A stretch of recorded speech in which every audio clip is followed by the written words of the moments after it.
Labour కోడ్లను విద్యుత్ సవరణ బిల్లు 2022ను వెంటనే రద్దు చేయాలని ఏఐట్యూసీ జిల్లా ప్రధాన కార్యదర్శి బోగే ఉపేందర్ కేంద్ర ప్రభుత్వాన్ని డిమాండ్ చేశారు. కొమురంభీం ఆసిఫాబాద్ జిల్లా రెబ్బన మండల కేంద్రంలో నిరసన వ్యక్తం చేశారు. కేంద్ర కార్మిక సంఘాల పిలుపు మేరకు రెబ్బన మండల కేంద్రంలో 4 లేబర్ కోడ్లు విద్యుత్ సవరణ బిల్లు కాపీలను దహనం చేశారు.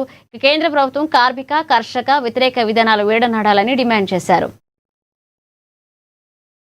కేంద్ర ప్రభుత్వం తీసుకొచ్చేటువంటి 4 లేబర్ కోడ్లు అలాగే విద్యుత్ సవరణ బిల్లు 2020 ఏదైతే ఉందో వాటిని వెంటనే రద్దు చేయాలని కోరుతూ ఈరోజు దేశవ్యాప్తంగా కూడా కేంద్ర కార్మిక సంఘాలు మరియు రాష్ట్ర సంఘాలు అసోసియేషన్ ఆధ్వర్యంలో నిరసన కార్యక్రమం తెలియాలని ఉంది. అందులో భాగంగా కొమురంభీం ఆసిఫాబాద్ జిల్లా రెబ్బన గ్రామ పంచాయతీ ఆవరణలో మండల కేంద్రంలో ఆ లేబర్ కోర్సు పత్రాలు మొత్తం కూడా దహనం చేయడం జరిగింది.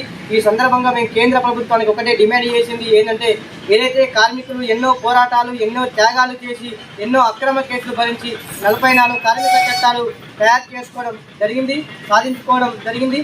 ఆ 44 కార్మిక చట్టాల నుంచి వ్యాపారం సులభతరం పేరుతోని 29 కార్మిక చట్టాలను ఎందుకంటే కేంద్ర ప్రభుత్వం తీసేసి 4 లేబర్ కోడ్లు తయారు చేసింది. ఆ 4 లేబర్ కోడ్లు కూడా ఈ రోజు నుంచి అమలు చేయాలని చూస్తున్నారు. వాటిని వెంటనే రద్దు చేసి ఏదైతే 44 కార్మిక చట్టాలు ఉన్నాయో ఆ కార్మిక చట్టాలన్నిటి కూడా ఎలా విధంగా అమలు చేయాలని కోరుతున్నాం. ఇప్పటికైనా కూడా కేంద్ర ప్రభుత్వం కనీస వేతనము అలాగే కార్మికులు సాధించినటువంటి ఈ చట్టాలు ఏవైతున్నాయో అవన్నీ కూడా ఎలా విధంగా అమలు చేయాలి. లేని పక్షంలో భవిష్యత్తులో కూడా కార్మికులు ఐక్య పోరాటాలు ఐక్యం చేసి కేంద్ర ప్రభుత్వంపై అంటే మరింత ఆందోళన కార్యక్రమం చేస్తామని ఈ సందర్భంగా హెచ్చరిస్తున్నాం.